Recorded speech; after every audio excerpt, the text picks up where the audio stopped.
What's up, my oh so beautiful people? Today we're going to be doing a reaction video to Meet Kevin's video, The Real Reason Why Blacks Are Poorer Than Whites. Now, first of all, I like Meet Kevin. I like Kevin. He's an investor. He started everything through real estate, but just like Graham Stephan, he exploded on YouTube, and I do believe he provides some great information when it comes to real estate and certain business things. But Kev, if you ever stumble across this, please, with the stimulus videos, just let him go. Just let him go, man. But I like Kevin. I like Kevin, but when you try to talk about the real reason why blacks are poorer than whites as a white man, and you immigrated here from Germany when you were a kid, and you make millions off YouTube a month.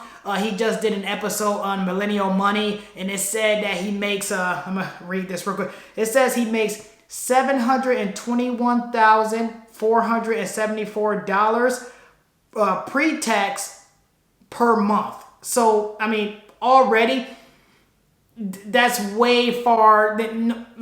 That's not normal. Okay, that's not like people aren't making $700,000+ a month off of their total income, and better yet, making millions a month off of YouTube and ad revenues and stuff.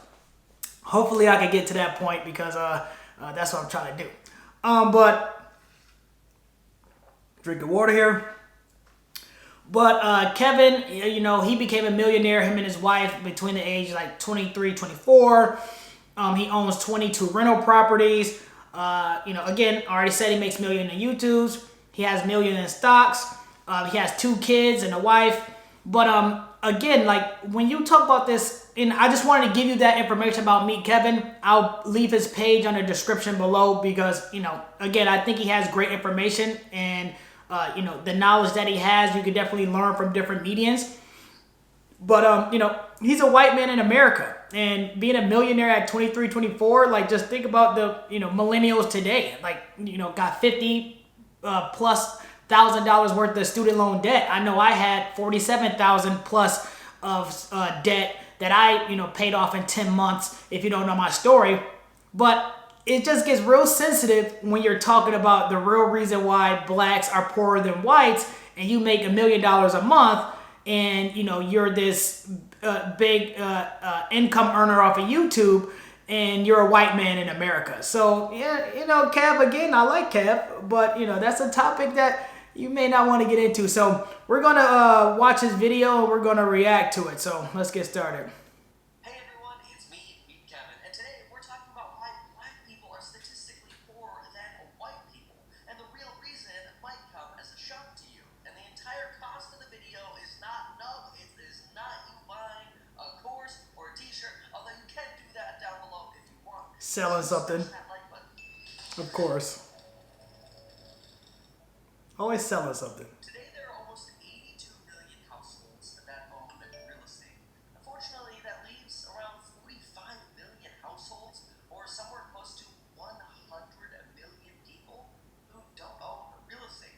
You might be thinking to yourself, wait Kevin, why does owning real estate matter, and what does this have to do with blacks Oh, and dang. whites and Screen popping up. I want that money while I sleep. Well, here's the thing. The New York Times tells us that if blacks and Hispanics owned real estate at rates similar to white folks, then the racial wealth gap between blacks and Hispanics and white people would narrow by 33%, almost instantly. Now, right? Okay, so we're going through this video. I'm trying to keep a clear mind going through this video, but you have the race riots in Memphis, 1866. You have Tulsa, 1921, with the destruction of Black Wall Street and the looting and robbing and killing of black people when they had their own town, own black innovators, own black-owned businesses, and white people was like, I don't like that, and just went over there, bombed them, killed everybody, because they didn't like that they were thriving. So when I hear stuff like that, like all you have to do is buy real estate, and if you bought at least some real estate, you will decrease the wealth gap. That's a very like that statement is just out there, right? And we're gonna continue the video, but I'm just like, these are like my initial thoughts, but let's keep going. Way, that should be pretty shocking. Simply the fact that blacks and Hispanics don't own real estate as much as white people contributes to a massive wealth gap. Again, black and Hispanics don't have as much real estate as white people because we get the subprime mortgages, we get charged high interest rates, our credit score is low, redlining, again, let's. Really? Is there really that much of a difference between the home ownership rate? Yes, there is. Let's zoom in a little bit and let's look at what Harvard tells us about the home ownership rate in 2017. According to Harvard, 72% of whites own their own homes, yet only 43% of blacks own their own homes. Okay, so 43% is still good. I mean, I'm actually surprised by the 43%. I would advise you to read the Harvard Review yourself, and then also look at some more current information. This video Meet Kevin made was back in 2019, so last year. But definitely do your own research and pretty much come up with find the most latest data. But I'm surprised, like 72% for white people. I'm surprised it's not higher, probably like 80. But then again, with the new millennials owning a bunch of debt and the interest rates and everything like that, and the wealth transfer, I'm not sure. But 43% for blacks, I think that's pretty high. I'm actually okay with that, 43%. It can be definitely higher, but definitely do your own research and check out that Harvard review. He's talking about that Harvard article. The national average is about 63% for home ownership, but you can see the massive favor goes to white people. Yes, Kev, it does. Where blacks and Hispanics historically don't own as much real estate as white people. See, naturally you might be asking yourself, wait a minute, Kevin, okay, like who cares about the home ownership rate? Like just because you own a place doesn't mean all of a sudden your net worth is higher. You could just as well invest in mutual funds or Vanguard index funds or whatever. Well, unfortunately. So I want to say this before we keep going. Like, you can see a lot of things on Instagram, on YouTube, on different mediums, and saying like, you don't have to own a home. Like, you have to put X amount down on a down payment. That's like tens of thousands of dollars.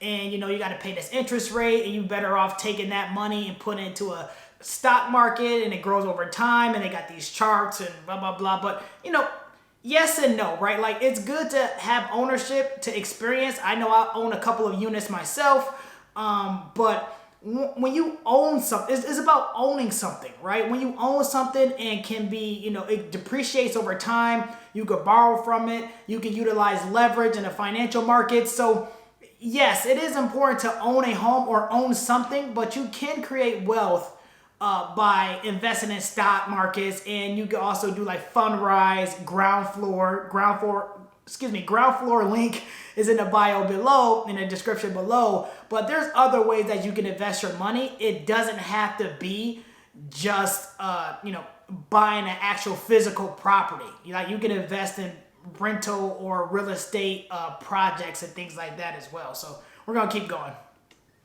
At least statistically, that's just not the case. See, the New York Times also tells us that the average expected net worth of a homeowner is $195,400. Compare that to tenants. Tenants have an expected net worth of just $5,400. What? Homeowners have statistically 36 times the net worth of tenants. It doesn't even matter if everybody invests in Vanguard or Tesla stock the same. Tenants are 36 times poorer than homeowners. And again, my beautiful people, like, do your own research. Like, you see stuff like that, and like, read that full article too, right? Because he took a snippet out, but it's like, read the full article, because I can't believe that. I can't believe that. I mean, have you ever heard of being upside down on your mortgage? I mean, I'm sure he knows. He's a real estate broker and a real estate agent, right? So I'm sure he's familiar with people being upside down on their loan. But that gap was quite substantial. I mean, I know, me personally, I know people who are renters who have a net worth of over millions of dollars, right? Even a couple 100,000. So just to say, like, check your numbers, right? Do your own research. But this is something. Black people and Hispanics own homes way less than white people do. Now, some of you critics, yes, because redlining and credit and things like that. Home values are like super high right now. Okay, fine, that's fair. Let's go back to some other research I did. Real quick, right? Because he talked about home values. If he was talking about home values are really high in 2019, in 2020, right now, as we go into 2021, the interest rates are extremely low. So the housing market has been booming. These housing prices are insane. I try to pick up another rental property. I try to pick up another unit, and I'm like, is it even worth it? So instead, I decided to invest in REITs and into ground floor. But I was like, man, like just to buy a physical property right now is insane. Yes, the interest rates are low, so you're borrowing the money cheaper, but the price is so high. It's like, yeah, what? Just for you kind of folks, which I appreciate you. I still want your likes. I went back to 2011 and found that even in 2011, the median net worth of a black household was $7,113. Okay. For Hispanics, it was $8,348. Watch whites be crazy. For white Watch. people, it was over $111,000.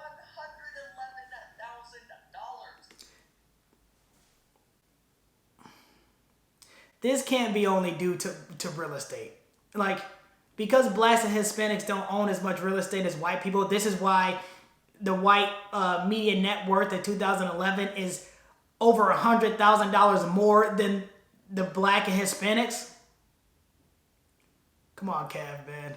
Again, I like Kev. Like, I actually recommend you guys check out some of his videos, but not this video, Kev, man. This is just a sensitive topic, Kev, and like the points that you're making is like based off his Harvard, New York Times article. Not this one, Kev. Not this one. Like, what? Think about that for a moment. Why is that fair? Yeah. Why is Black that? people, $7,000. Hispanics, $8,000. White people, $111,000. Sick. Are you kidding Yeah. me? Like, no, it's not fair. It should not be that way. That's right. So I decided to go on a little bit of a mission. I decided to find out, why is this? What is causing this? And no, I'm not suggesting everybody just be a homeowner tomorrow. I don't think that's going to solve everything, to just go out and buy a house. It would be a mistake to do that, especially without proper education. But do keep in mind that even Harvard does say that homeownership is positively associated with better housing, safer neighborhoods, better jobs, better schools, better opportunities to build wealth, and, well, overall, statistically, homeownership is driving some massive value. But let's now get into the corrupt reasons why I think this is all the way it is and how we can change it. The corrupt reason why this is happening and how we can change it. Again, redlining, Jim Crow, race riots, slavery, white people being racist. Hey, just calling it what it is. Calling it what it is, okay? Why do blacks and Hispanics don't have equal opportunity as white people? There it is. The history of America. But he's going to solve that. One of the corruption. He's going to solve it right now. The corruption. I think there are two pretty nasty and corrupt reasons why there is such a wealth disparity between blacks and Hispanics. Why is it, Kev? The first reason is, think about it this way. When you have decades and decades of racism and segregation, what happens? White people get to buy real estate and black people and Hispanics don't, thanks to old school redlining laws that said banks will not lend in certain areas and crazy nasty stuff like that. There we go, Kev. There we go, Kev. I knew he was going. Kev, I have faith in you, man. I have faith in you, Kev. At least you covered redlining, right? And all the nasty stuff you said, right? So I appreciate that. See? Go support Kev. See, the New York Times says white people are much more prepared to buy houses because they have parents that are not only educated in real estate or have experience in real estate, but they can just give down payment money to their white children. But see, it gets even. So it is some truth in that, right? Because like a lot of like white grandparents and legacy, they have like generational wealth, right? So when one of their elders pass away or they're giving, passing down their wealth to their next generation, they're giving them houses. You're living with grandma until you're 35, right? You're not really worried about finances because your family is providing for you. And you know what? Honestly, there's nothing wrong with that, right? I feel like in the black community as well as the Hispanic community, we should practice that more. We should definitely be practicing generational wealth. We should definitely be practicing group economics in order to build wealth. And it's not going to happen in this generation or the next. It's going to build over time. But definitely, I don't see anything wrong with that. If you have a property that you could pass down to your family and give them the upper edge in in society or in the economy, do so. Hopefully that's what it's for, to pass it on and to help and support your community. So, let's keep going. Even worse than that, because you might say to yourself, well, come on, a black person or a Hispanic person has just every equal opportunity to just go ahead and walk on into a financial advisor's office and get educated about their finances and real estate. Well, unfortunately, that also doesn't work that well. See, financial advisors don't always have the legal obligation to give you the best advice for you. In fact, there's a lot of confusion around whether or not a financial advisor is actually a fiduciary or not. Right. So fiduciary means that they have your best interest at heart, right? Like, some people just want the check. Some people just be like, all right, let me just close this loan, get a percentage, get my commission, and get out of there, right? So, a lot of people have been, especially in 2008, 2009, kind of like that housing crash, is like these subprime mortgages killed people, especially black people. You talk about taking wealth from black people, that was another way. If you think we were building up, and it's like subprime mortgages knocked us out the way because some of these advisors, some of these financial, coaches, advisors, and brokers were just there for the commission and just trying to close a sale. Whether you can afford it or not, they're just like, oh, well, per month you can at least afford the mortgage, but they don't think about your expenses like electric, water, heat, car, gas, food, and stuff like that. They're just like, if you could cover the mortgage, okay, the lights can be off and it could be freezing in there and you have no furniture, but at least the mortgage is paid, so gotta watch out for them guys. That's known as a fiduciary relationship. It's just some fancy legal term that says you have to do what's in the best interest of your client. Right. Financial advisors and people that sell you mutual funds or stocks or other kind of bond funds, whatever, all these securities they sell you, just aren't always obligated to give you the financial information that's in your best interest. And even when somebody is a fiduciary in one case, they might not be in another. Combine that with the fact that when people go to financial advisors, they usually don't realize there's something known as revenue sharing. And that is when a financial advisor recommends a product to you, they get a commission on that product. It's not as transparent as real estate. Now, I know a lot of you might think, well, come on, when you sell a house, in real estate you get a commission as well. Right. But the commission is much more transparent in real estate, and legally, agents are held to that fiduciary obligation. Now, they say have to do what's in the best interest of their client. Now, I don't want to get into a debate about whether or not, financial advisors are bad and real estate agents are good. That's not what I'm trying to say. I'm just saying that it's not that easy for people to get real estate advice because there are a lot of convoluted and messed up things that make it very hard to understand if you're actually getting good advice. That's true. Yeah. He hit the nail on that one. Like, that's why I say, when you get that advice, still do your own research. Like, still look into whatever advice that you're getting because, it may be slated to one end or it may not even apply to you or it may be good for you, but it's still good to do your own numbers, do your own research, and see what works for you. Because there's no money to be made from a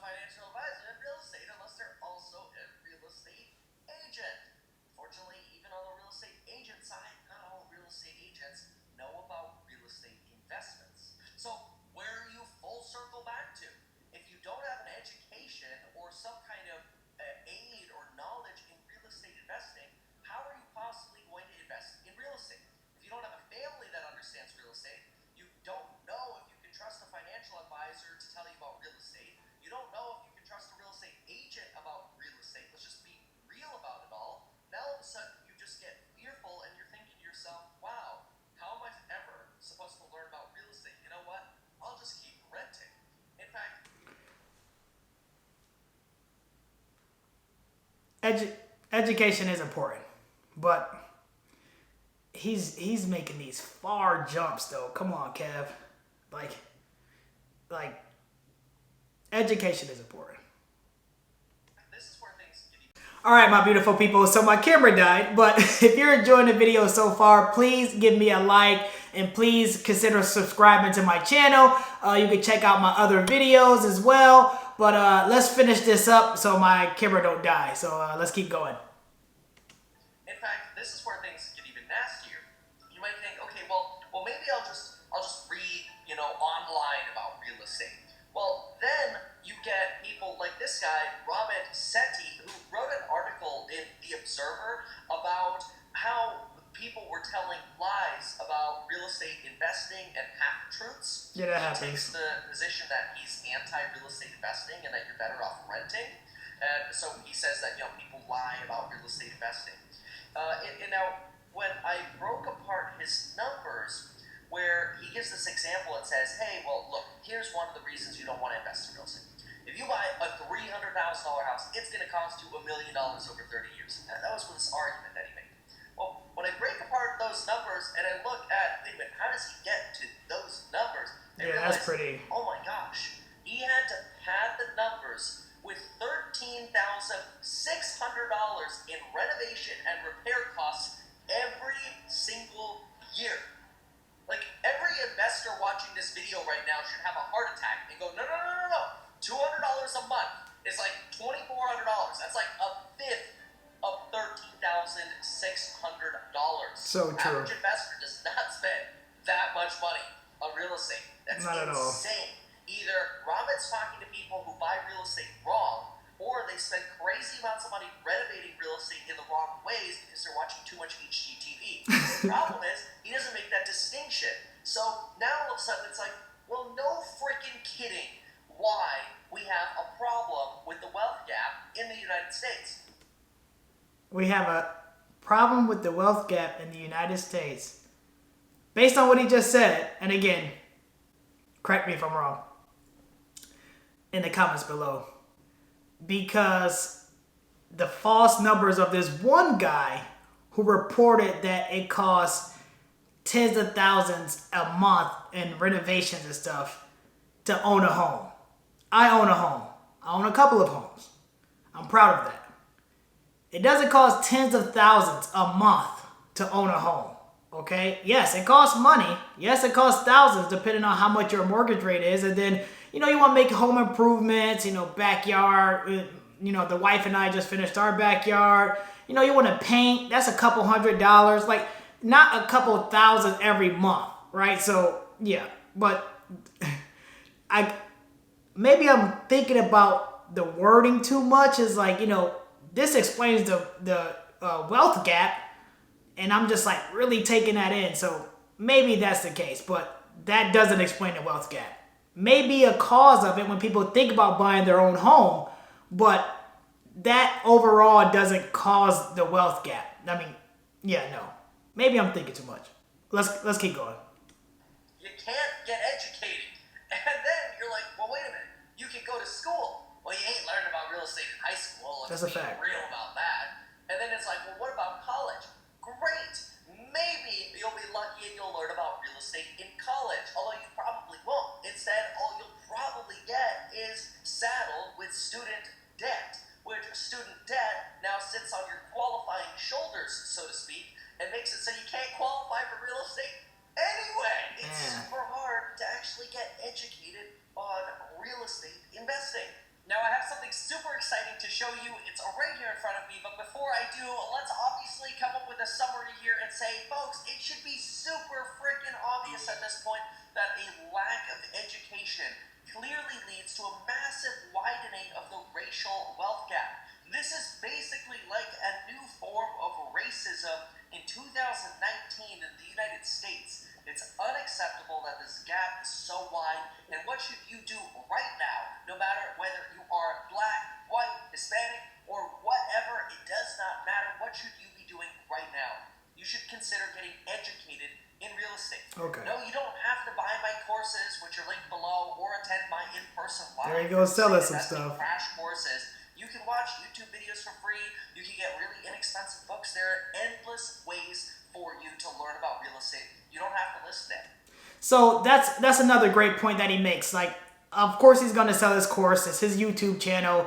Of course he's gonna drop his links and stuff like that. But the point that's a good point that I'm referring to is that reading books, right? Listening to podcasts, watching YouTube channels. That's how I got started in my real estate investing. Rather as investing in real estate properties like the physical form, rather as investing in REITs, real estate investment trusts, or rather it's investing in real estate properties, right? It's just that you have to educate yourself, in order to jump into the game, right? Because if you're not educated, you're going to lose every time. So he does have a point there. You definitely want to educate yourself by watching and listening and just engaging in real estate in its entirety.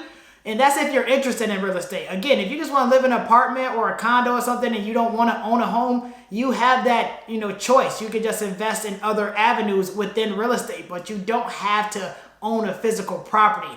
And just that one thing isn't going to, change the racial wealth gap here in America. Like, we're going to finish because I think it's like a few seconds left because he's going to start talking about some, let's see.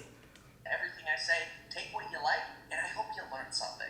Also, shout out to Ricardo here that sent me this amazing letter for feedback for the New York City I'm Over It tour event.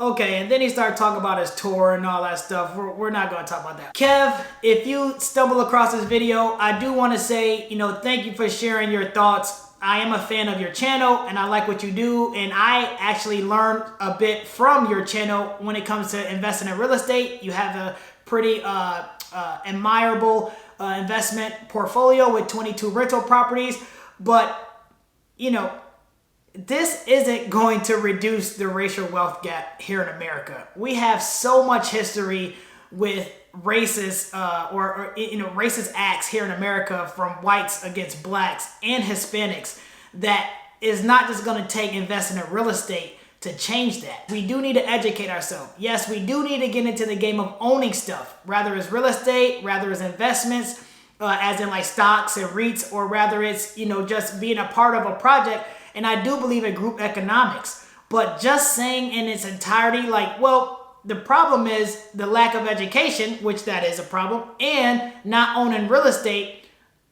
I know you're a real estate channel, but this is beyond. Thank you everybody for watching. I definitely wanted to do a reaction video to this. This was just sitting on me and I'm like, man, dude, again, I like you, Kev, but this wasn't it. This wasn't it. If you like this video, please subscribe to my channel. If you want to see more financial videos or just business and education and things like that surrounding money, check out my other videos. And we're just going to leave it at that. So thanks for watching and see you on the next video.